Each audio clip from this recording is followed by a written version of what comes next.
Hello everyone, welcome to my YouTube channel. দুর্গাপূজার সময় আমরা কিন্তু চলে গিয়েছিলাম সুন্দরবন। ওই অষ্টমী থেকে দশমী ওর যে 3 দিনের ছুটি ছিল, ওই 3 দিনেই আমরা প্ল্যান করেছিলাম সুন্দরবন যাওয়ার জন্য। 2 রাত 3 দিনের এক প্যাকেজ নিয়েছিলাম।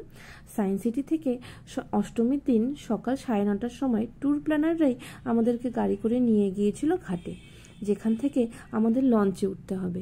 ওই দুপুর 12:30 কি 1টার দিকেই আমরা পৌঁছে গিয়েছিলাম। আর লঞ্চে উঠে কিছুক্ষণ এদিক ওদিক ঘোরানোর পরেই কিন্তু 2:30 নাগাদ আমাদেরকে দিয়ে দিয়েছিল দুপুরের খাবার। সেই খাবারের মধ্যে ছিল প্রন, রুই মাছ, ডাল, চাটনি, পাঁপড়। তো ভালোই ছিল খাবারটা।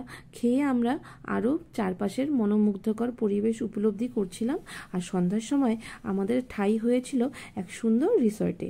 সেখানে ফ্রেশ হয়ে আমরা কিন্তু সুন্দরবনের আদিবাসীদের ডান্স দেখতে চলে গিয়েছিলাম।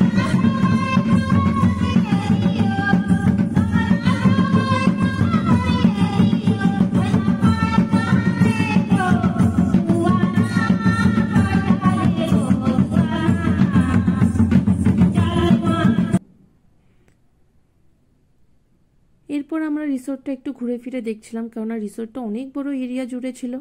আর এরপর 9টার দিকে আমরা রাতের ডিনার সেরে ঘুমোতে চলে গিয়েছিলাম, কেননা পরের দিনের